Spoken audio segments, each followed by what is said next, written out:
Pues nada, bienvenidas y bienvenidos todos a este cuarto webinar del curso Activismo desde una perspectiva ecofeminista. Hace ya prácticamente un mes que empezamos con esta segunda edición del curso de la Escuela de Activismo. Para los que no lo sepáis, la Escuela de Activismo es una iniciativa de Greenpeace y Novac, el Instituto Internacional para la Acción No Violenta, que focaliza y centra sus esfuerzos en formar para la acción, ¿vale? Esto lo hacemos desde diferentes formatos, desde formaciones online, formaciones presenciales, campamentos de activismo. Y bueno, esta es una de las iniciativas que impulsamos el año pasado y que estamos dando seguimiento. El curso se compone de una parte en abierto, que son estos webinars semanales, y luego una parte más de seguimiento pues a través de una plataforma online. Para la sesión de hoy, que nos vamos a centrar un poco en el tema del cuidado integral del activista y más centrado todavía en temas de gestión del miedo y cómo afrontar la represión desde lo comunitario, desde lo colectivo, vamos a contar con dos invitadas de lujo. Tenemos con nosotros a Irene, que es periodista y activista en el ámbito del anarquismo, ocupación y los espacios antirrepresivos, y además viene un poco en representación del GAC, que es el Grupo de Acción Comunitaria. Es una organización referente en el ámbito psicosocial y comunitario y especializado más concretamente en temas de salud mental y derechos humanos. Con nosotros también va a estar Pablo, del Sindicato de Inclinas, investigador y activista en temas de vivienda. Y bueno, como comentábamos, un poco en representación también del colectivo Sindicato de Inclinas que lucha por frenar la especulación inmobiliaria, de los fondos buitre, evitar las subidas desproporcionadas de los alquileres y luchar contra el acoso inmobiliario. Y hoy uno de los casos que vamos a traer y que vamos a abordar de la mano de Pablo va a ser el desahucio o el desalojo de Argumosa 11. Y para ello contamos con una facilitadora dinamizadora de lujo, que es Erlinda Vigara, periodista especializada en política internacional y activista muy comprometida con temas de medio ambiente, feminismo y derecho a la vivienda. Además, Erlinda es parte del equipo de coordinación de la Escuela de Activismo y bueno, es una de las promotoras de esta iniciativa. Así que bueno, he dicho esta pequeña introducción, no quitamos más espacio al webinar y le vamos entrando, si os apetece. Vale, Miguel, muchas gracias por las presentaciones. Siempre nos haces parecer que somos mucho mejores de lo que somos, la verdad. Visibiliza lo Gracias. que hay. Bueno, recordaros también que va a ser, este ratito que pasamos juntas, va a ser como un diálogo a tres, sobre todo en este caso entre Pablo, Irene y yo, que lo voy a facilitar. En cualquier momento que tengáis alguna pregunta que hacerles tanto a Irene como a Pablo, la podéis escribir en el chat y luego la recogeremos, ¿de acuerdo? Y nada, pues empezamos. Y empezamos un poco pues con el básico de dónde venimos, quiénes somos, ¿no? Y qué es lo que hacemos. Pablo, has sido el primero en quitar el micro, así que no lo has hecho ni adrede, pero bueno, si nos quieres, si nos puedes ampliar un poquito más, pues esto, Vale, sí, ¿qué haces en el sindicato? vale. Bueno, pues soy Pablo, tengo 28 años, que voy a cumplir el lunes que viene. Y como también para entender un poco de lo que vamos a hablar también luego, de lo de los miedos, la valentía y todo eso, creo que está bien como también tener la edad, que creo que juega un papel. Yo empiezo a militar en 2011 con el 15M, entonces como que mi trayectoria es ahí. Luego también milito en la universidad, en Toma la Facultad, en los últimos años en la Federación Estudiantil Libertaria, luego en la INGO y demás. Y actualmente pues participo en el sindicato de inquilinos, junto con otros compañeros que, como he dicho bien Miguel, pues estamos ahí peleando en contra de las subidas de alquileres, la especulación, etcétera. Y, y bueno, pues me han invitado aquí porque yo fui una de las personas que participó en Argumosa 11, que no sé si lo explico ahora o más tarde. Y Tendremos un espacio solo, Pablo, para que nos cuentes concretamente y tengas como vale. todo un ratito para que nos cuentes el tema Argumosa 11. Y bueno, pues por lo que me han invitado he sido porque fui detenido en ese desalojo, que fue también como muy rimbombante y muy llamativo, y poco más. Ese soy. Gracias, Pablo, eres mucho más incluso. Irene, ¿nos cuentas? Bueno, me llamo Irene Redondo, muchas gracias por invitarme. Yo sí os agradezco las cámaras porque después de un año de ordenador se hace mucho más ameno tener a alguien a quien hablar y con quien reaccionar. Como decía Miguel al principio, tengo una militancia de más de 12 años en Madrid. Bueno, estoy muy vinculada a los espacios de ocupación, a espacios antirrepresivos, sobre todo mi familia política pues es el anarquismo, pero sí es verdad que en los últimos 2 años me he vinculado a tema de frontera, tanto en el contexto griego como en el contexto de frontera sur. Desde hace 4 años trabajo en el Grupo de Acción Comunitaria, que como nos contaba Miguel, pues es una organización en la que trabajamos en contextos de violencia política, tanto a nivel del Estado como en otros espacios, ya sea Grecia o tenemos también mucha presencia en Latinoamérica, desde la salud mental y los derechos humanos, como que ese es nuestro enfoque y desde el cual desarrollamos las herramientas. Tenemos diferentes líneas de trabajo porque somos una organización muy grande, tenemos formación, tenemos investigación, tenemos también un centro clínico de atención a víctimas de tortura y violencia política, y desde donde yo voy a hablar es desde el área de acompañamiento psicosocial y de trabajo comunitario, en concreto porque tenemos una línea de trabajo en bueno, acompañar procesos antirrepresivos. Perfecto, Irene, gracias. Bueno, lo primero de todo queríamos empezar con una pregunta que es súper complicada, pero es también como una base de la formación que tenemos después, ¿no? Y es que, como sabéis, este curso trata de ejercer un activismo desde una perspectiva ecofeminista y hay una cosa muy ligada al activismo, a la militancia, a hacer acciones de desobediencia no violenta, que es que para hacer esto pues tienes que ser muy valiente, ¿no? O la valentía tiene que ser una cosa que sea inherente a militar en estos espacios. Entonces os quería preguntar a vosotras qué es para vosotras y para vuestros espacios, qué es ser valiente y incluso si ese ser valiente desde vuestros espacios es el mismo ser valiente que tendríamos en la cabeza o sabéis esta construcción que tenemos de la valentía, como sé que te inmolas, vas a luchar hasta el final, ¿no? Saber un poco en contraposición de la valentía normativa y cómo tratáis la valentía desde vuestros saberes y espacios. ¿Quién quiere? A ¿Te ver, doy? venga, dale. Para mí ser valiente es una trampa, en realidad. Ser valiente además como que está muy asociado y se valora desde esta lógica patriarcal a las oprimidas, ¿no? La gente que salta una frontera es muy valiente, la gente que denuncia su caso antirrepresivo es muy valiente, volver sola, borracha a tu casa es muy valiente, y lo que estamos es hartas de ser valientes. Entonces, no nos termina de cuadrar este término, sobre todo, como decía Serlinda, esta construcción patriarcal en la cual lo valiente es positivo. La definición de valiente tiene que ver un poco con sobreponer la libertad al miedo. Y en lo que estamos es en luchar cada día para que esto deje de ser así. Pues yo desde mi experiencia, bueno, lo primero es que cuando me ha pasado Serlinda esta pregunta, la verdad como que nunca me la había planteado, porque creo que también depende mucho como de los espacios en los que tú milites como con la gente con los que los comparte. A lo mejor es posible que haya tenido la suerte en el que la cuestión de la valentía no siempre haya sido como una pesazón o una cosa que haya tenido que afrontar, incluso cuando estaba en la universidad, que mi militancia o mis acciones que llevaba a cabo eran mucho más llamativas, por llamarlo de alguna manera, que no ir a parar un desahucio. Y en cambio, cuando he sido detenido y reprimido, ha sido cuando quería parar un desahucio.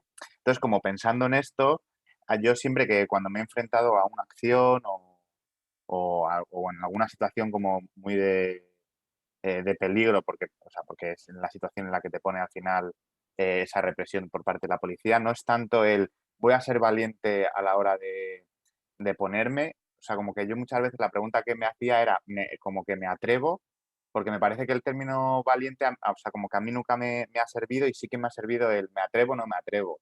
Y el atreverme o no atreverme a colocarme, o el día de Argumosa a sentarme debajo de un portal de cristales, o sea, es totalmente dependiente del contexto de que a ti te rodea. O sea, la valentía, en el fondo o en los ámbitos en los que yo me he movido, como que no existe. Es si te atreves o no, y si tú tienes como un contexto, ya sea material, de redes, de conocer a la gente, a las personas con las que estás haciendo la acción, al final te atreves o no. Si yo ese día me atreví, es porque enfrente de mí tenía a la persona con la que comparto piso, al otro lado con el que comparto piso, a mis dos lados había personas que ya estaban de vuelta del activismo, como podríamos decir, o sabía que tenía no uno, sino tres abogados a los que llamar si me detenían. Entonces, como que la valentía o en este caso, como yo lo digo, como el atrevimiento, depende mucho de tu contexto, de tu bagaje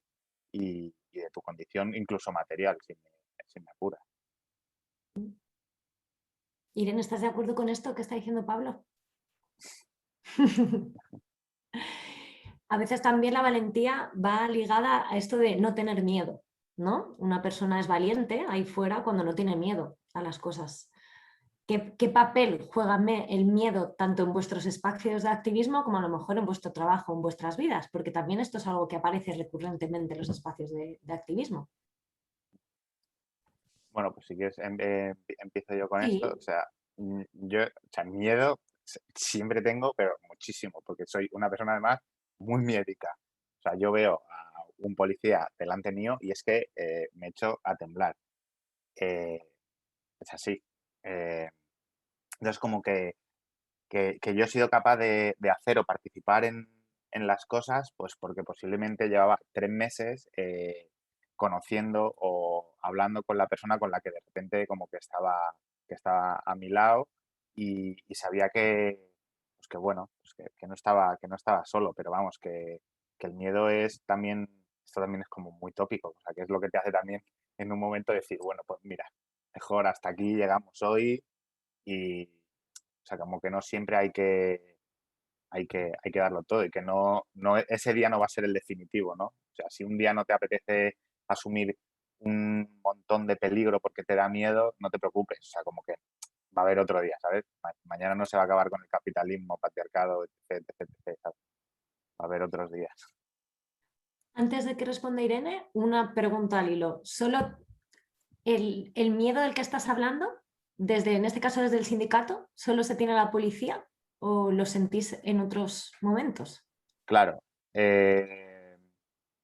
en mi condición de persona como que es militante del sindicato de inquilinos y no tanto un afectado, muchas veces como mi miedo tiene que ver con eso, o que no se apruebe la ley de regulación de los alquileres, que eso iría más a la cuestión de la tristeza, ¿no? O a la desesperación dentro de la militancia, pero está claro que en espacios como el sindicato o como la plataforma de afectados por la hipoteca, la persona que es afectada, ¿no? Y que está en juego su vivienda, como que el miedo no tiene nada tanto que ver con esto, sino que tiene que ver con que a lo mejor pasado mañana, si no vienen 35 personas a querer ser detenidas por la policía porque porque me van a echar de mi casa, bueno, pues yo me voy con mis 2 hijos a no sé dónde.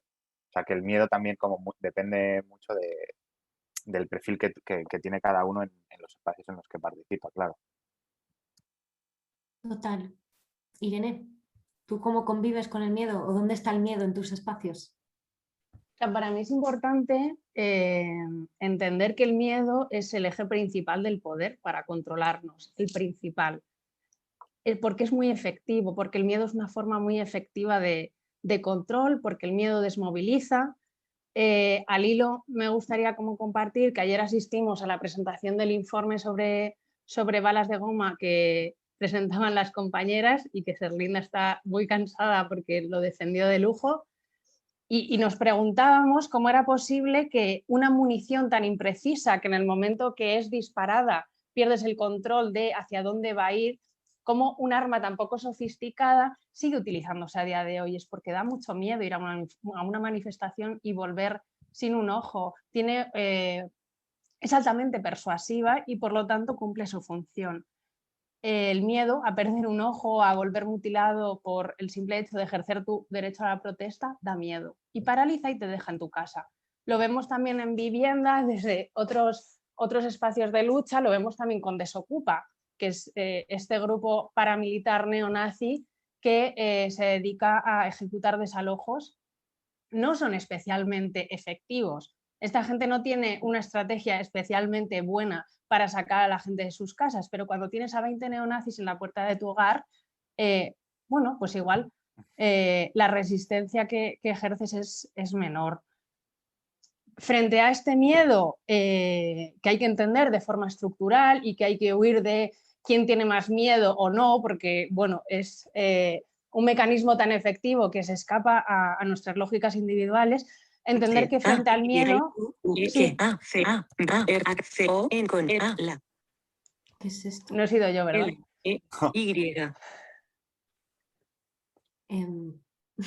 Ha dado un poco de miedo esto. Vale, seguimos. Yo he dejado de escucharlo. Sí. Sí, yo tampoco. Ha sido un micro que se ha acoplado. Vale. Espías rusos Gracias, dicen en Miguel. el chat. Espías rusos decían por aquí. Gracias, Miguel, por aportarnos un poco de... Vale. Estabas hablando de Desocupa y de la paralización. Bueno, no, estaba hablando que frente al miedo existen estrategias desde el común. Frente al miedo existe la formación, existe el colectivo y existe, que yo creo que Pablo lo decía de una forma muy acertada, la convicción de estar en la trinchera adecuada, en la trinchera de los buenos.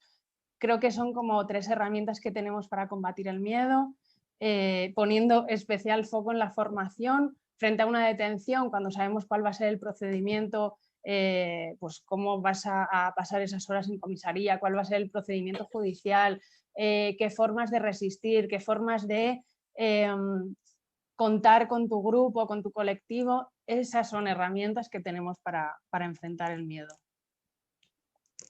Sí, yo quería añadir que lo acaba de decir Irene, claro, cuando yo decido sentarme tal, es que sé perfectamente qué me va a pasar si me detienen, a dónde me van a llevar, cuántas horas voy a pasar, a qué abogado van a llamar, por qué salas voy a pasar. Y todo eso me llevó, bueno, pues es y sabía incluso, me van a acusar de esto y esto, lo que me va a llevar posiblemente a que me absuelvan o a que vaya a un juicio en el que acabe 2 años de cárcel, pero como no tengo antecedentes, no pase nada, se lo voy a poder explicar a mi madre, que es como ese es mi gran miedo, ¿no? Y es lo que dice, ¿no? Que es lo que ya sí que te lleva a decir, bueno, pues me puedo poner o no, o lo que ahí en ese momento decida.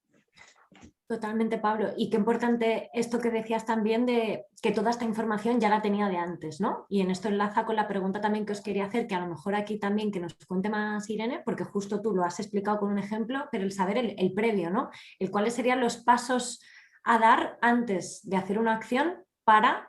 Solo hay que hacer millones de cosas, las que están aquí y hacen o participan en temas de desobediencia civil. Sabéis perfectamente que para la realización de una acción hay que tener en cuenta muchas cosas, pero una de ellas es la parte de la gestión del miedo. ¿Cuáles serían los pasos previos para gestionar este miedo que vamos a tener todas y que vamos a tener cada una de una manera, posiblemente? Claro, cuando incluimos la perspectiva psicosocial en la preparación de cualquier tipo de acción directa, de ocupación de vivienda, de lo que sea, preparación de una mani incluso, a nosotras nos gusta tener como, bueno, 3 estadios temporales bastante planeados. Uno sería el antes, pues lo que decía Serlinda, ¿no? El conocernos, el hablar de nuestros miedos, dónde siente el miedo cada una, qué estrategias de afrontamiento tengo y que necesito que mis compañeras conozcan, porque no es lo mismo una persona que necesita un abrazo, una persona que necesita que por favor no se la toque. Y estas 2 realidades conviven en nuestros colectivos. Entonces, este primer espacio en el cual antes de cualquier acción pues nos sentamos en asamblea y planeamos la acción, parte de este plan debe de ser esta mirada de cuidados. El durante significa llevar estas estrategias de cuidados con nosotros. Igual que llevamos la mochila con el material para la acción, tiene que haber una mochila de los cuidados que tenga algo de comida, que tenga medicación si alguna compañera requiere de ella, que lleve agua, caramelos, que lleve compresas, tampones, cualquier tipo de recurso material que igual que llevamos unas ganzúas, podemos también llevar a la acción y hacer presentes los cuidados. Y por último, no olvidarnos del post, porque es el momento en el que ya la adrenalina ha descendido y es un momento muy delicado en el que tampoco sabemos de qué forma ha golpeado la historia que hemos vivido a cada una, porque depende de las herramientas personales y de los pasados vividos. Entonces, tener esa red de cómo estamos después es muy importante.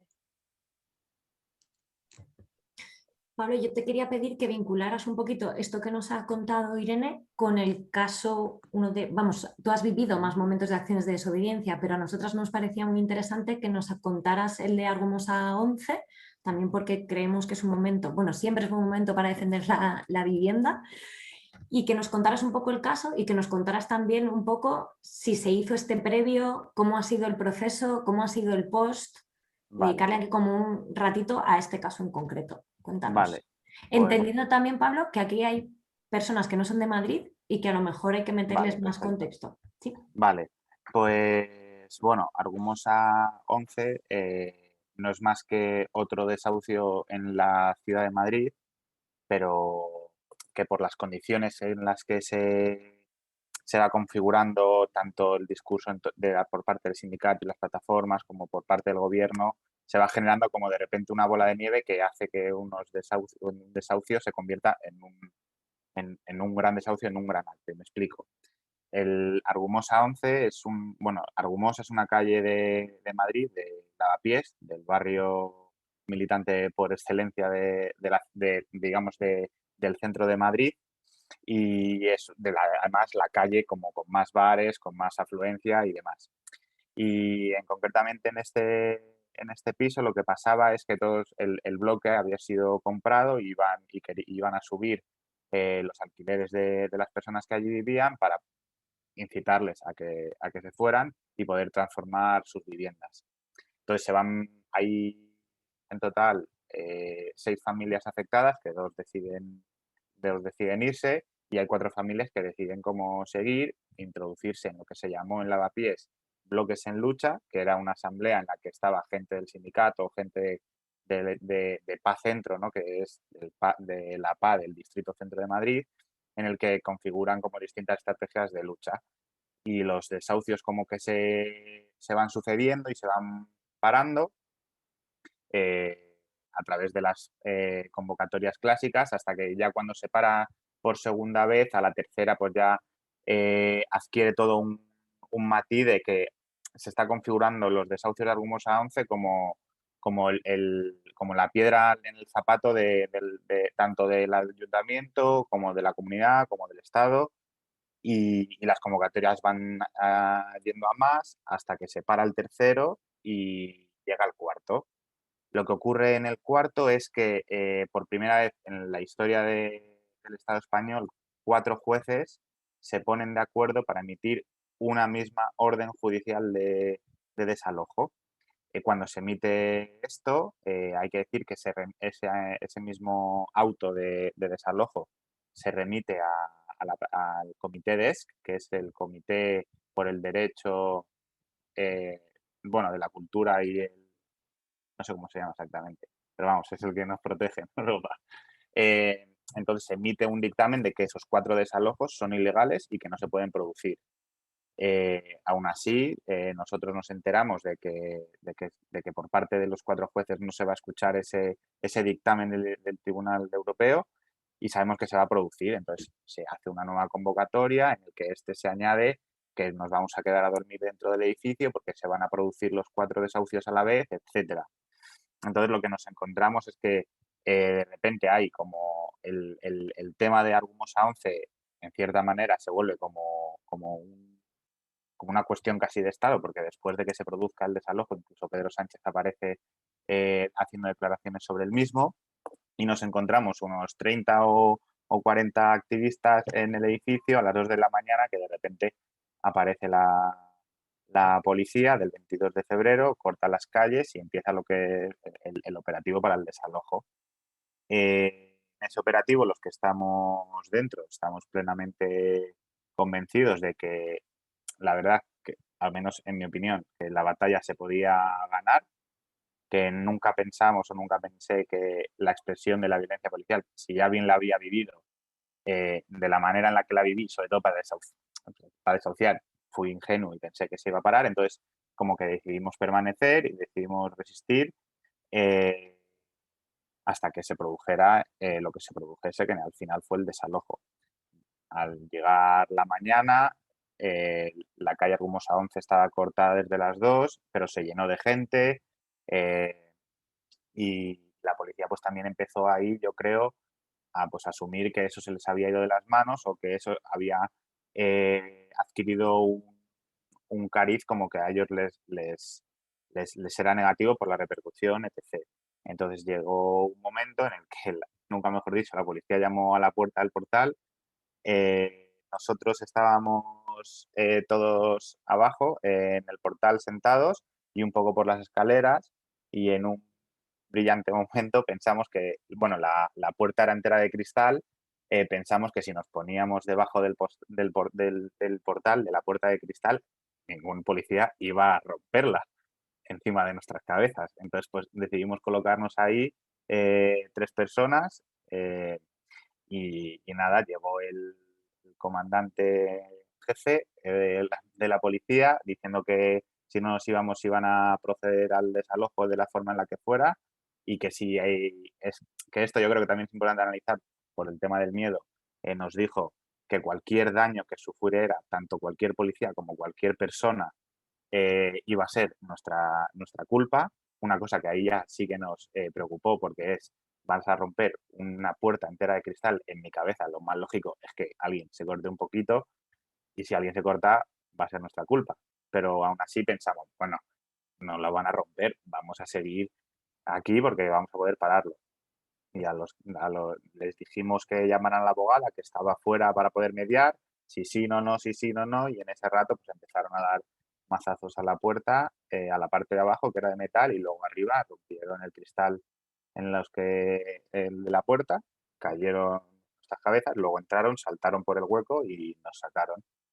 Y ahí, bueno, ahí nos sacaron, nos llevaron a un lado donde ya pues lo típico, nos identificaron, nos sacaron las cosas que llevábamos en el bolsillo y demás. Luego también sí que me gustaría como comentar lo que yo viví en ese proceso, porque fue como también bastante como extraño y a la vez como frustrante, pero bueno, volviendo a lo de si lo habíamos preparado previamente, en este caso creo que se pecó de tirar de personas que tuvieran experiencia en esto, asumiendo que ya todos lo sabíamos, quiero decir, de los que estábamos ahí dentro, las 40 personas, yo conocía a casi todas y todos nos habíamos visto en esas situaciones, por lo cual creo que ahí se cometió un error de asumir, como estamos aquí, no se necesita un previo de preparar miedos. Durante, creo que sí que fue bastante bonito cómo nos íbamos preocupando entre todos y demás, como que cada poco a poco nos preguntábamos, ¿cómo vas? ¿Estás bien? ¿Te quieres ir? ¿Te quieres no? Tal, hacemos cambio. Y luego el post sí que me parece que tanto por parte del sindicato como la plataforma de afectados por la hipoteca o en general los distintos, porque yo en aquella época estaba militando en la INCO, en la Ingobernable. O sea, como que muchas veces asumimos que la represión pasa y que una vez pasa, como sabemos que van a ser 2 años y luego nada, si no la lías, pues ya estaría. Pero ahí queda como un reposo de miedo que es como bastante importante abordar. Y eso sería todo. El caso de Argumosa. Aquí voy a meter un poco por la parte que me toca una cosa que nunca le llegué a preguntar a Pablo. A la gente que estábamos fuera, que habían cientos de personas gritando cosas, ¿qué papel jugó como el apoyo también desde fuera, ¿no? Sí. No, en ese momento, en ese momento se estaba sirviendo. Nosotros cuando, o al menos yo cuando estaba dentro y sentado, yo, tanto los gritos de fuera como dentro el ánimo, pensé que de verdad que eso se iba a parar, que era, o sea, ha sido para mí de las mayores injusticias que yo he vivido aquí en Madrid, claro. O sea, yo no he participado en espacios de migración y demás, por lo cual, claro, pues lo que yo vivía ahí fue como bastante, como que sí que viví esa sensación de injusticia, decir, joder, me estaba tocando lo más profundo. Y los gritos de fuera, tanto de apoyo como de cabreo, porque al final también se oía como violencia, porque también se produjeron cargas allí o malos tratos y demás, como que nos metió, o a mí me metió como en un ciclo de decir, vale, estoy haciendo lo correcto, estoy con mi gente, sé que no me va a pasar nada, vamos a intentar seguir para adelante. Para lo que más me sirvió lo de los gritos y tal, fue cuando, que era lo que quería contar después, no sé si me estoy extendiendo mucho o... No, no, está bien, está Vale. bien. Cuando a nosotros nos sacan por el hueco del cristal, nos ponen contra la pared un despliegue policial que para lo que era el desahucio, pues era para mí una barbaridad. Nos ponen contra la pared, a mí me rodean entre tés y yo me pongo a llorar. Vamos, pero porque, o sea, Serlinda me conoce las ruedas de prensa que hacíamos de la Ingo, como que me entra como mucha rabia así y me puse a llorar como un descosido. Y el propio policía como que profundizó ahí, ¿no? Como que profundizó en eso. No sé por qué, no sé si ya se lo había dicho antes o si esto ya venía de anteriores identificaciones y demás. El policía sabía mi nombre y me empezó como a comentar si es que Pablo, ¿qué haces aquí? Esto no sirve para nada. Pero luego también sacó el tema de aquí, ¿dónde está el coletas? Os deja tirado, que yo fue como, yo qué sé, el coletas, yo estoy llorando y solo quiero desayunar y irme a mi casa. ¿Dónde está el coletas? Esta familia ha dejado de pagar, claro, como que empezó luego también a echar como mierda sobre la familia. También, además, utilizando como la familia era una familia gitana y lo utilizaba de excusa como ya sabes, tú, y yo, claro, yo flipando, y ahí, claro, te entra más rabia aún y era como, ¿qué estás diciendo? Bueno, pues que yo creo que era un poco de provocar y ahí cuando sí que se oían los gritos desde fuera, pues de todo tipo, tanto de celebración como de apoyo, como de tal, pues es que eso sí que te hinchaba como de un orgullo, pero en plan sano. Un orgullo que yo decía, joder, pues mi gente está en esto, no tengo que pasarlo más mal de lo que ya lo voy a pasar. Ay, joder, Pablo, vaya mierda. Sí. Irene,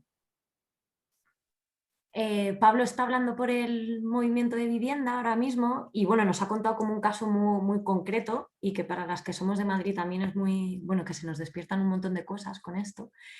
Y bueno, y para cualquier persona además que esté fuera de Madrid y que esté vinculada de alguna manera o que esté conectada con el tema del movimiento de vivienda y todas las injusticias que se dan alrededor del movimiento de vivienda, ¿no? En este caso, en el caso del movimiento de vivienda, ¿existe una represión específica por parte de los cuerpos y fuerzas de seguridad del Estado? ¿Se diferencia el trato que te da la policía o la institución si militas o si haces una acción en un desahucio o si vas a Sol y eres del movimiento feminista y montas una mani contra la violencia de género? ¿Hay diferencias? No. No. La represión es amplia, es compleja, funciona en la misma dirección. La represión del movimiento de vivienda afecta al movimiento feminista. La represión que hay en las fronteras cuando te ponen una valla de 10 metros y una peineta para que te resbales, te caigas y te mates, responde a la misma lógica de echar a las gentes de sus casas. O sea, está bien como no parcializar las luchas. Por supuesto que va a haber momentos históricos en los que ciertos espacios o ciertos movimientos van a estar más perseguidos por agenda mediática, presupuesto interno, por razones que se escapan a nosotras y que igual no hace falta entrar, sino cerrar filas y entender que toda la represión nos afecta a todas. ¿Y en el caso del género? Existen diferencias.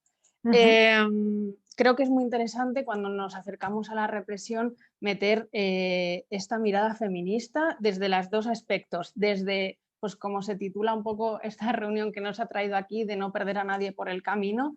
Es muy importante deshacernos de esa idea de hipermilitancia en la cual no se siente ni se padece, sino que vamos a generar una serie de herramientas que nos permitan a todas ser la que tiramos la piedra o la que ponemos el cuerpo en la calle. Pero también es interesante a la hora de documentar y ser conscientes de la violencia que vivimos, que existen varios tipos de violencia específica.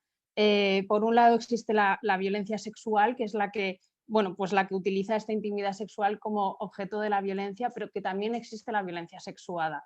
Y para esto me gusta contar un ejemplo de un acompañamiento que hicimos, una detención de más de 50 personas que habían entrado en el vicerrectorado de la Complutense. Hacemos este acompañamiento, en principio es una detención sencilla porque si te detienen con más compañeras y compañeros es bastante diferente, es muy difícil que se cometan abusos porque hay muchos ojos mirando. Al final de la detención me parece que le sacan a las 3, 4 de la mañana, hay una gran celebración, todos estamos súper contentos y una compañera se desploma. La agresión que había sufrido esta compañera era que ella estaba rapada, entonces un policía le toca la cabeza, le pasa la mano por la cabeza, que a priori nos puede parecer como un gesto súper, bueno, que no tendría por qué tener un impacto, pero en el momento que lo estás ejerciendo sobre un cuerpo que ha vivido muchísimas violencias asociadas sobre todo al marco de la violencia sexual, ese gesto te destroza la identidad, la seguridad, te levanta todos los miedos. Si no tenemos esa mirada, no podemos percibirlo, no podemos ser conscientes, no podemos darle una explicación y no podemos acompañar ese proceso. ¿Qué herramientas tenemos? O sea, ¿qué herramientas podemos tener o a qué herramientas podemos acceder desde los movimientos sociales para afrontar la represión desde esta perspectiva, ¿no? Desde esta mirada? ¿Me la quedo esta pregunta? Sí, y sí, seguro que Pablo puede completar perfectamente. Yo creo, y creo que tanto Pablo como yo lo estamos diciendo, que lo primero es la formación. Bueno, que la formación es como una herramienta contra todos nuestros miedos y contra todos nuestros peligros, pero también me gustaba que dejaba mencionado Pablo que nosotras no queremos gente en la calle que ponga el cuerpo de forma inconsciente, sino que queremos militantes conscientes de los riesgos que esto supone y que asumimos los riesgos porque es que la lucha va por encima, porque creemos en lo que estamos haciendo. Creo que es muy importante el acompañamiento en las detenciones. O sea, que Pablo seguro que lo puede contar en primera persona, pero que tener gente fuera y tener gente que sabes que te va a recibir con un abrazo después de haber pasado 72 horas de privación de libertad es muy importante, es muy reparador y además entra dentro de esta lógica antirrepresiva de frente a vosotros estamos nosotras. Y al final de vuestro turno de trabajo nadie os va a recibir con un abrazo, pero nosotras vamos a abrazar a nuestras compañeras. Esto es un discurso político también. Entender que los procesos antirrepresivos son muy largos y que están diseñados así para agotar a la gente y para llegar a destruirla y que tenemos que estar ahí, tanto el día siguiente de la detención como igual 2 años después, cuando es el juicio, como igual 10 años después, porque estamos viendo ahora que de repente se están reabriendo los casos del ciclo del 15M, ¿no? Que esta gente pues ya han pasado 10 años, tienes una lógica personal, familiar, tal, etcétera, diferente. Bueno, pues las compañeras seguimos estando ahí. Y luego poner la salud mental en el centro del espacio antirrepresivo, tanto como con nuestras propias herramientas desde lo común, como tener espacios clínicos de confianza a los que acudir y dar seguimiento a estos procesos. Desde el GAC tenéis estos espacios. Sí. Luego, si te parece, compartiremos como todas estas herramientas que tenéis vosotras para, por si alguien se queda con ganas de más, de saber más, incluso de seguir formándose en estos temas que estabas contando tan necesarios. Pablo, Sí. ¿se te ponen más herramientas? No, simplemente reafirmar lo que dice Irene, que la cuestión de la formación o a lo mejor no hace falta que te sepas perfectamente cómo de lo que te van a acusar, pero saber cómo o tener muy claro cuál es el proceso desde que te detienen hasta que te ponen en libertad o desde que te identifican, porque también te puede angustiar identificarte o también te puede... O sea, como que tener como muy claro eso es lo que a ti te permite, como el otro día que se ocupó la INGO, pues yo poder acudir, porque, bueno, ahora nos han absuelto al final a los 6 que nos detuvieron, pero cuando se ocupó la INGO todavía no. Entonces, es algo que, aparte de tus convicciones, saber que, oye, si te identifican, eso va por lo administrativo y no te va a hacer ningún daño a tu otro caso. O sea, como que tener ese papel de la formación, desde luego, es es fundamental. Y luego también, como lo que decía también Irene, como que no olvidar como a la persona que la han detenido, porque si no, luego como que pueden que te absuelvan, puede que tal, pero luego también vienen más cosas después. Si quieres quitarte los antecedentes, pues tienes que saber cómo hacerlo. Si tienes que pagar a un abogado de una acción, pues lo suyo sería que lo pagara la gente de la organización, y si has perdido los lazos tienes que volver a ser tú el que encima encausado, tienes que ir pidiendo dinero a una organización, cuando además a lo mejor tú ya has dejado esa organización y tienes que venir ahora con tu vida, digamos, como ya establecida. Oye, ¿os acordáis cuando me detuvieron de aquellas? Sí, pues bueno, pues ahora, o sea, como que no nos podemos como olvidar de eso, yo creo. Y ahí hubo un momento, bueno, al menos yo lo viví así, como después del 15M estuvo como muy de moda acompañar a la gente a Moratalaz, luego y creo que ahí era bastante potente, cuando salía la gente, había, bueno, yo he vivido momentos hasta, o sea, de propias manifestaciones en Moratalaz y la policía cargar en Moratalaz y de detener en Moratalaz a la gente que había ido a recibir a los detenidos del día anterior. Luego se puso como de moda el no recibir Moratalaz, porque, o al menos con la gente que yo me movía, como que mejor que no, tal, los abogados siempre se ha dicho como el rumor, o yo al menos lo he visto así, mejor no recibir, pero cuando a mí me salieron a recibir y yo vi a gente ahí, fue, vamos, brutal, me dio un ánimo eh, increíble, vamos. Quedan 15 minutillos. Yo tenía un par de preguntas, pero creo que ya están saliendo cositas interesantes en el chat, así que vamos a incorporar las preguntas del chat al rato que estamos viviendo juntas. Pregunta Cristina Campos, dice, durante la acción, ¿cómo se gestiona que algunas compañeras quieran abandonar y otras no?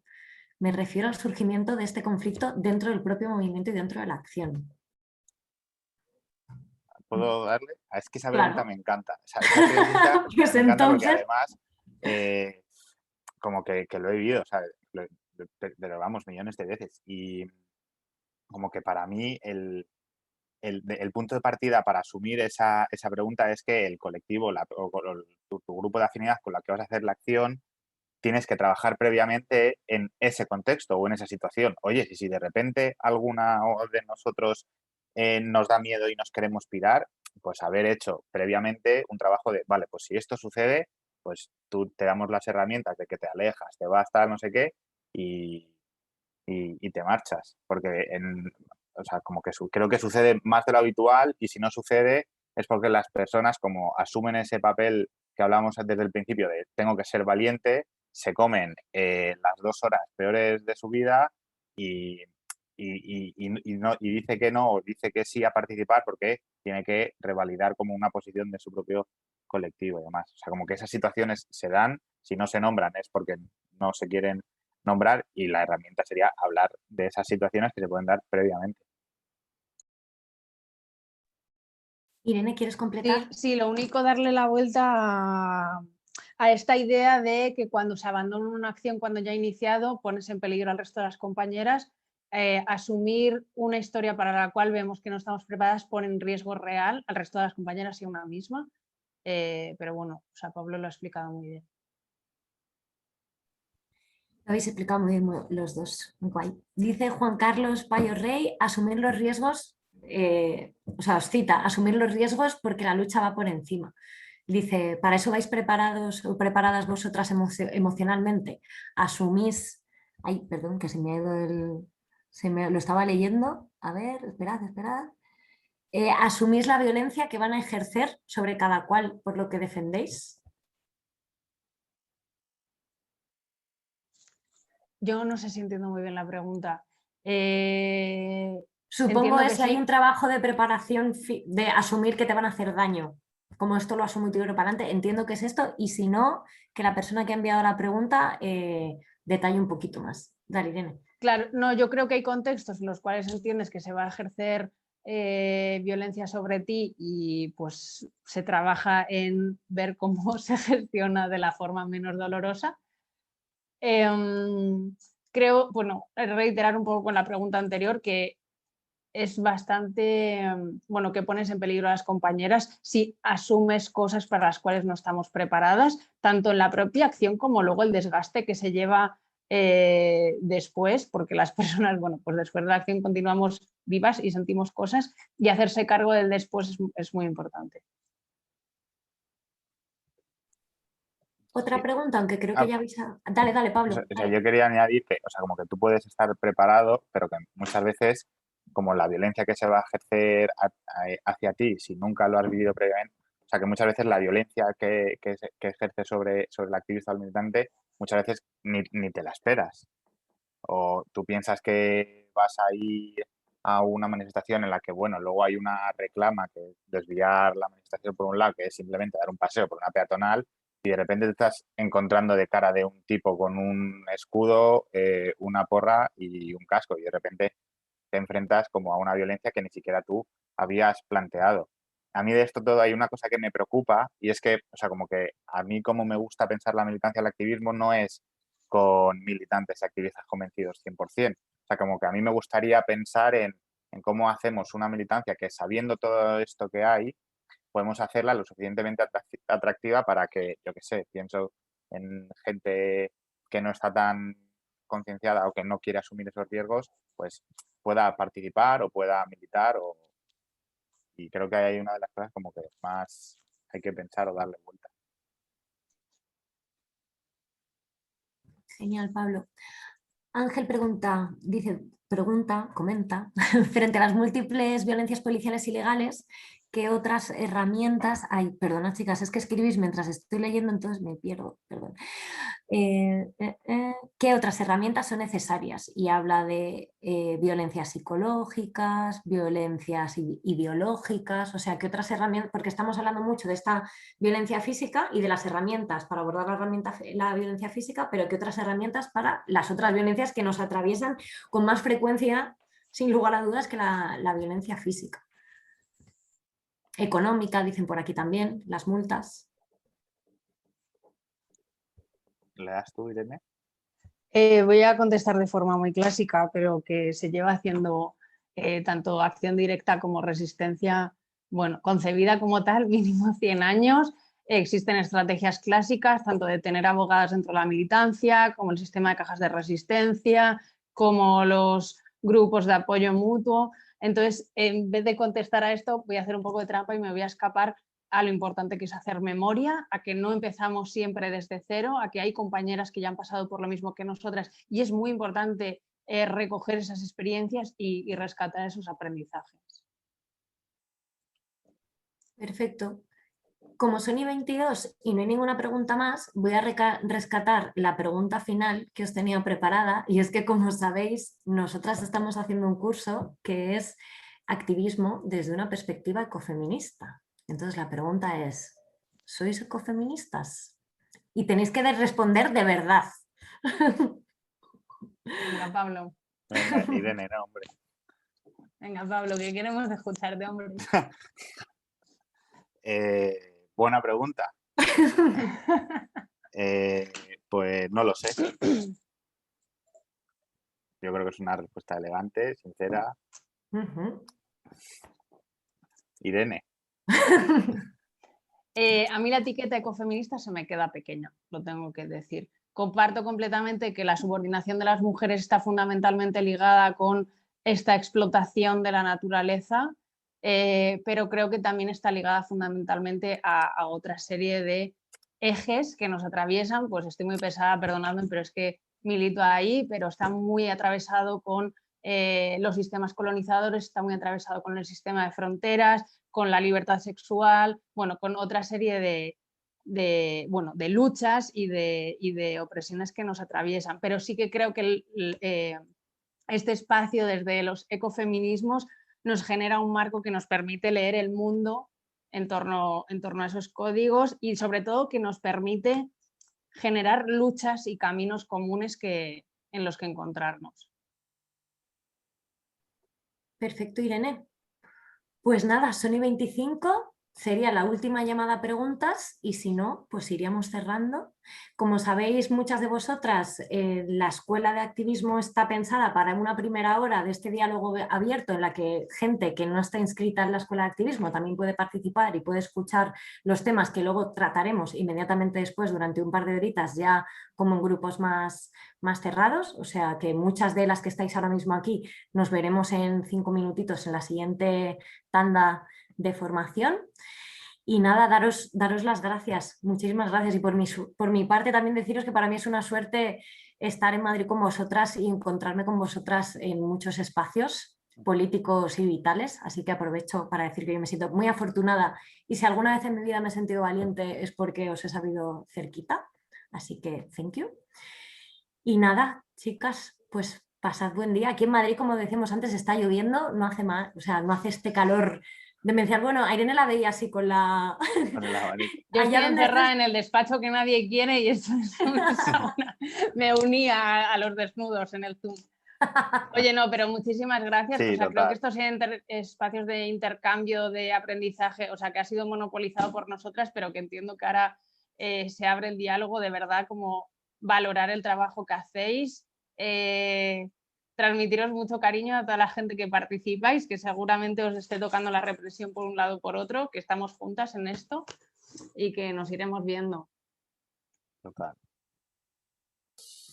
Miguel, Pues por mi parte agradecer a los dos, tanto a Pablo como A a vosotros. Irene, el haber estado compartiendo vuestras experiencias, conocimientos y sobre todo esa batería de herramientas, ¿no? Para cómo trabajar todo el tema de miedos y de consecuencias de la represión, ¿no? En el previo, en el durante y en el post.